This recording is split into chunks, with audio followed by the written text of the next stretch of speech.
माझी फेवरेट तन्वी. ओ गॉड, तन्वी बाद झालं. आणि फक्त दिसण्यासाठी किंवा फक्त लोकांचे रिॲक्शन काढून स्वतःला चांगलं दाखवण्यासाठी ती ते गोष्ट करते. पण जर प्रभू कॅप्टन झाला असता तर काय प्रॉब्लेम झाली असती, किंवा तुझा जो एवढा क्लोज अलायन्स आहे प्रभू, त्याचा विचार न करता तू फक्त स्वतःचा विचार करते, हे कितपत राईट असेल?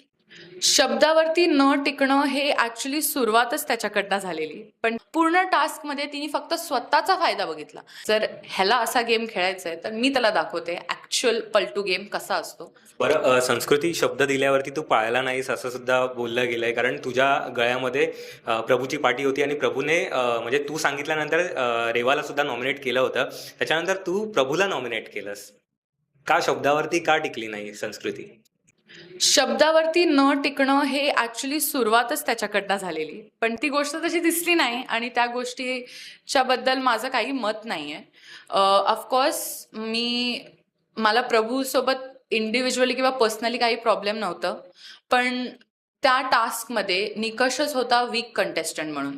आणि माझ्या स्ट्रॅटेजी अकॉर्डिंग मला पाहिजे होतं की सगळे वीक कंटेस्टंट्स नॉमिनेट व्हावे, आणि त्या गोष्टीमध्ये मला माहिती होतं एकच तरीका होता प्रभूला पळायला लावायचा, जो की त्याला हे बोलून पळायला लावू शकत होती की मी नाही पळणार.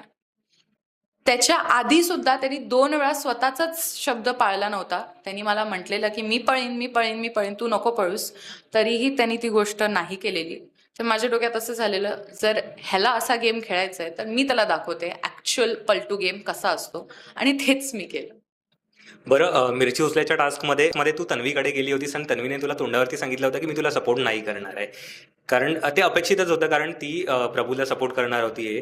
पण तुला कितपत असं वाटतंय की तन्वी किती रिअल खेळते आणि म्हणजे तुझ्यासाठी तर खेळणारच नव्हती, कारण ती तुझ्या प्रत्येक वेळी वाकड्यात होती आणि ती अपोजिटच होती. सो काय सांगशील तिच्याबद्दल? मला एक गोष्ट खूप फनी वाटली तेव्हा, कारण की मी जेव्हा तिच्याकडे आणि आरबीकडे, मी हे कधीच मागायला नव्हती गेली की तुम्ही मला सपोर्ट करा.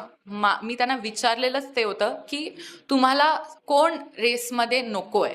आणि जेव्हा तुम्ही ॲज अ प्लेयर बघतात ना, तर त्यांना ॲज अ प्लेयर उत्तर हा दिला पाहिजे होता की आम्हाला विशाल, अनुश्री किंवा कोणीही, जे त्यांना ऍक्च्युली त्यांचे जे ऑपोनेंट्स आहेत, कारण की तन्वीचा रायव्हलच विशाल आहे. तर माझं एक्सपेक्टेशन हे होतं की त्यांनी जर विशाल म्हटलं असतं ना, तर त्या पॉइंट ऑफ व्ह्यूने आपण गेम घेऊन गेलो असतो. पण ते तन्वी एवढी इमोशनली खेळते ना, म्हणजे तिला तसंच दिसायचंय.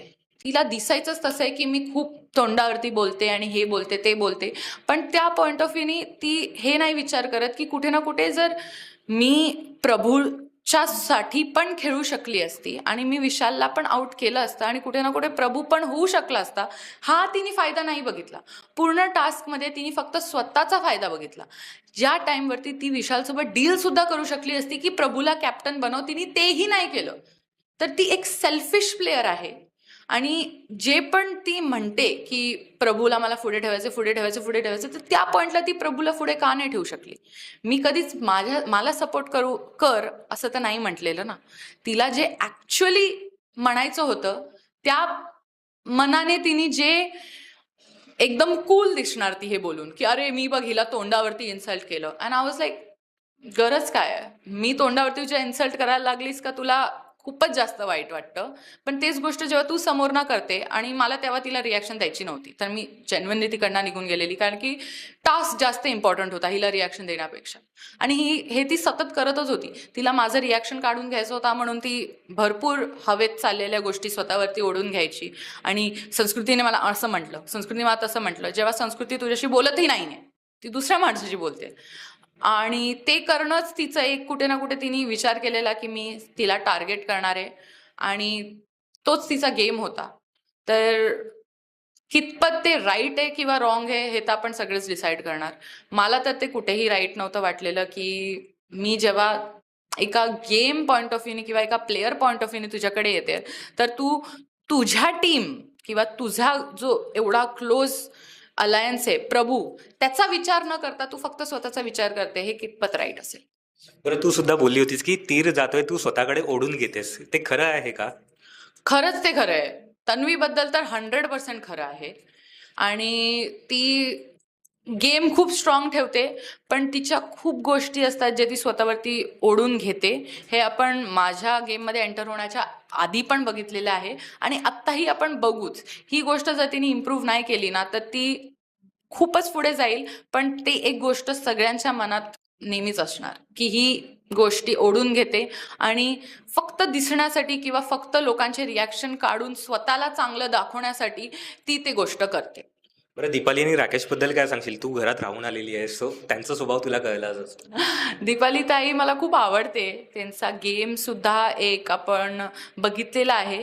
ते टास्कमध्ये आपलं 100% देतात, त्यांची मतं 100% मानतात. हां, एक गोष्ट जर त्यांनी ओपनली एक्सेप्ट करून केली ना, की अच्छा मी थोड्या गोष्टी मुद्दामून बनवते किंवा थोडे चुगली करून थोडेसे एक ड्रामा क्रिएट करते, हे जर त्यांनी ओन अप केलं ना, तर ते अजून स्ट्रॉंग प्लेअर म्हणून दिसणार. कारण की त्यांना माहिती आहे की ते काय करतायत, पण ते ते एक्सेप्ट नाही करत.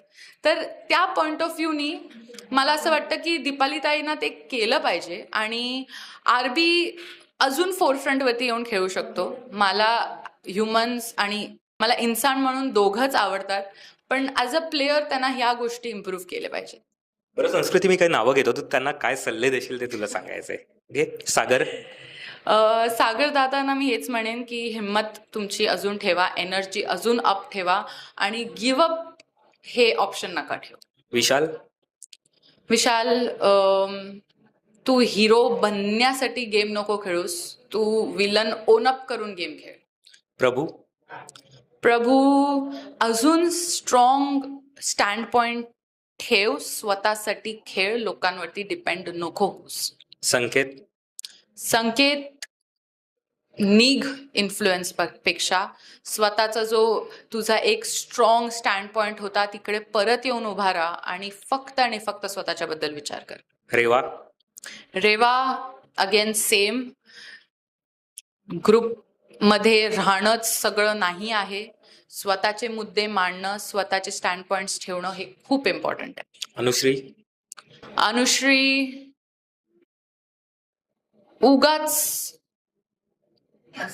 काय ऍडवाइस देणार हिला, असं झालं. ती ऍडवाइस घेण्याच्याच पॉइंट ऑफ व्ह्यू मध्ये नाहीये. राखी. राखी, शो साठी थोड्या गोष्टी खालती कर, जास्तच वरती नको जाऊस. राकेश. आरबी, अजून थोडस एक एनर्जी ठेव, कुठे ना कुठे अजून फोरफ्रंट वरती या. तन्वी, तुझी फेवरेट. माझी फेवरेट तन्वी. ओ गॉड, तन्वी बाद झालं, थोडासा आराम कर, किती आवाज वाढवणार तू. बरं, तन्वी आणि प्रभूचे म्हणजे भाऊ बहीण आहेत, सो तुला असं वाटतंय का की ते गेमसाठीच दाखवायला करतात किंवा फेक आहे त्यांचं? 50-50 आहे. जेवढं मी बघितलेलं आहे ना, ते काळजी पण करतात, पण कुठे ना कुठे एक कन्व्हिनियन्स पण दिसतो मला त्या गोष्टीमध्ये, की कन्व्हिनियंटली गेममध्ये त्यांना खूप मदत होते त्या गोष्टींनी, म्हणून ते काही गोष्टी नाही पटत ते पण पटवूनच घेतात एक दुसऱ्याच्या बद्दल. ती मला थोडंसं सुपरफिशियल वाटतं. पण मग प्रभूसाठी कॅप्टन्सीसाठी मग विशालकडे ती का नाही डील केलं, असं तुला काय वाटतं? एक्झॅक्टली, हा प्रश्न मला पण आहे. का नाही, का नाही, हे तन्वीच्या मनात तेव्हा काय चाललेलं, किती चाललेलं, हे आपण सगळेच अनुमान लावू शकतो. पण ऍक्च्युली तिने ती गोष्ट का नाही केली, ती तेच सारखं म्हणत होती की दुश्मनशी डील करायचं नाही. पण जर प्रभू कॅप्टन झाला असता तर काय प्रॉब्लेम झाली असती. आणि असली कुठली दुश्मनी तुमच्या 4 जन्मापासून आहे की तुझ्या एवढ्या क्लोज जे तू म्हणतेस त्याच्या कॅप्टन्सीसाठी तू लढू शकली नाहीस. बरं संस्कृती, तू बाहेर आली नसतीस तर कुणाला बाहेर म्हणजे कोण बाहेर जायला हवं होतं असं तुला वाटत होतं? माझं तर खरंच एक म्हणणं आहे की हा गेम सगळेच प्रेक्षकांसाठी खेळतायत, मी तर प्रेक्षकांसाठी खेळलेली आहे, तर त्यांचं जे डिसिजन आहे त्याचं मी 100% रिस्पेक्ट करते. मला खरंच असं वाटत नाही की मी त्या पोझिशनवरती आहे किंवा त्या पदावरती आहे की मी सांगू शकते की कोण घराच्या बाहेर जायला पाहिजे. हे सगळं गेम प्रेक्षकांसाठी आहे आणि हे मत त्यांच्यासाठीच आपल्याला ठेवायला पाहिजे. थँक्यू सो मच संस्कृती, आमच्याशी गप्पा मारल्याबद्दल, आणि तुला पुढील वाटचालीसाठी खूप खूप शुभेच्छा. थँक्यू.